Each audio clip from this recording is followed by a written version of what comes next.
It was a bright, crisp morning in the heart of Boston, when the event that would soon captivate millions across social media unfolded. The auditorium was buzzing with anticipation.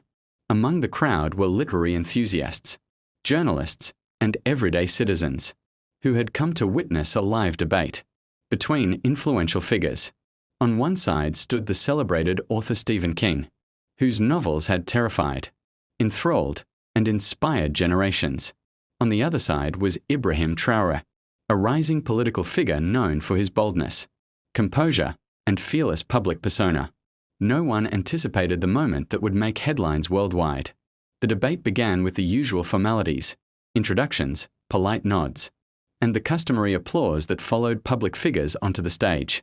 Initially, the conversation was civil, discussing societal issues, the power of storytelling, and leadership challenges. King, ever the master of rhetoric, displayed his knowledge and wit with subtle humor.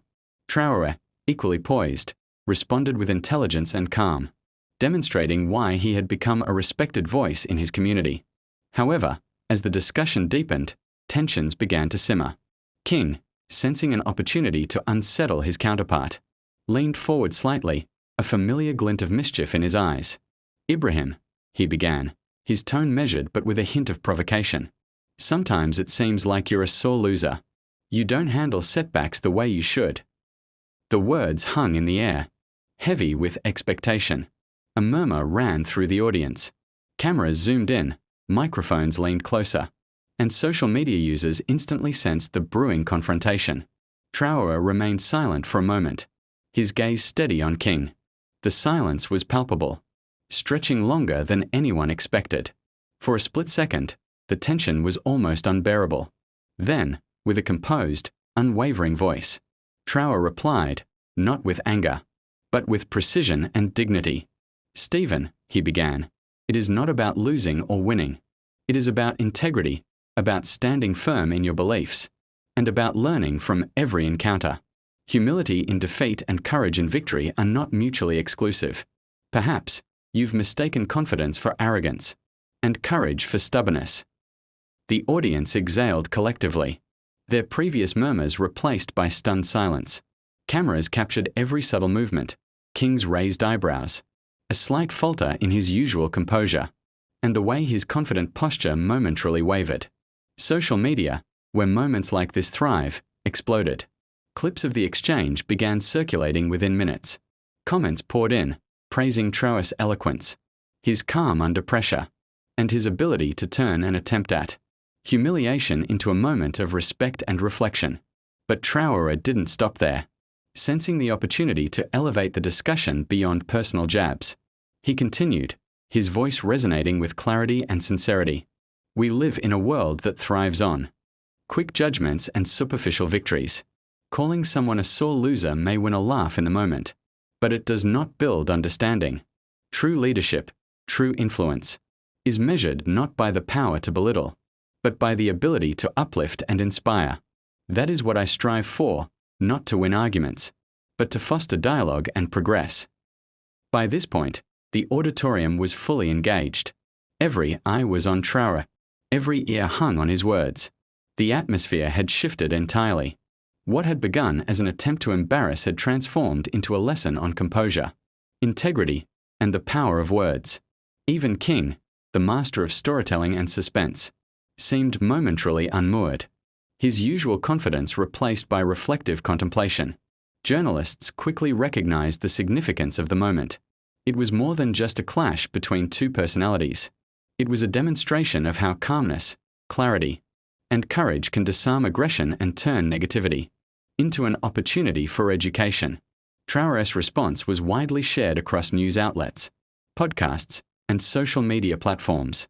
Within hours, hashtags such as #FearlessResponse, #Ibrahim Traoré, and #Power of Composure were trending worldwide.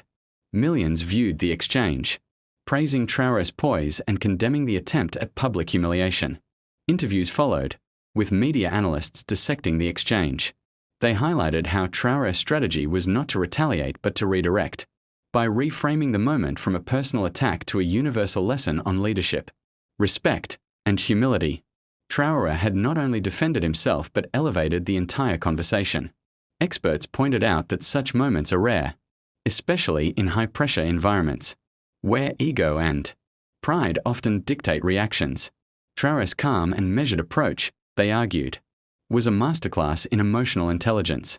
Even in private discussions, commentators noted, the incident sparked important conversations. People debated the distinction between confidence and arrogance, the nature of leadership, and how society often mislabels assertiveness as hostility. Traoré's example became a case study in universities, leadership workshops, and civic discussions, illustrating how dignity and courage can diffuse potentially toxic interactions. As the day turned into evening, social media continued to buzz. Memes, commentary videos, and discussion threads proliferated. Some compared the moment to historical instances of public figures facing unexpected criticism, noting that the key difference was Traoré's refusal to succumb to defensiveness. Others praised his ability to articulate complex ideas in a concise, emotionally resonant way. In the following weeks, Traoré's exchange with King remained a popular topic. Book clubs, civic groups, and leadership seminars referenced it, emphasizing that true influence is exercised not through insults or intimidation, but through clarity of thought and moral courage. Even King, in later interviews, reflected on the moment, acknowledging that Traoré's response had caught him off guard and offered a valuable lesson in humility and perspective. The viral exchange also prompted discussions on social media about the nature of public discourse. Influencers, journalists, and everyday users highlighted how easily attempts at humiliation can backfire when met with dignity and intellect. Traoré became a symbol of poise under pressure, demonstrating that courage is not the absence of challenge, but the mastery of one's reaction to it. Ultimately, the story of Stephen King and Ibrahim Traoré became more than a viral moment. It was a lesson in composure, a celebration of courage, and a testament to the power of words used wisely. Millions around the world were reminded that in every confrontation, there exists an opportunity not to dominate or belittle, but to teach, inspire, and elevate. Traoré's fearless clapback showed that integrity and confidence can transform an attempted embarrassment into a defining, unforgettable moment. And as the clips continued to circulate, millions of people found themselves reflecting on their own responses to criticism. They shared stories, discussed strategies, and reconsidered what it truly means to handle conflict with grace. In a world often quick to judge, quick to mock, and quick to assume, Traoré's example offered a simple, yet profound message: composure, courage, and respect can turn even the sharpest attack into a moment of learning and inspiration. By the end of that week, the auditorium where it all happened had become a landmark in the digital world of viral moments. People who had attended recalled the electric tension, the sudden shift, and the powerful lesson that unfolded before their eyes. Those who had only watched online describe it as a transformative experience, proof that even in the heat of confrontation, grace can triumph over derision. Ibrahim Traoré's response to Stephen King was not just a personal victory, it was a demonstration of leadership, emotional intelligence, and the extraordinary power of words when wielded with thoughtfulness and integrity. It was a reminder to the world that the most lasting impressions are often created not through aggression, but through courage, calm, and the unwavering commitment to truth and dignity.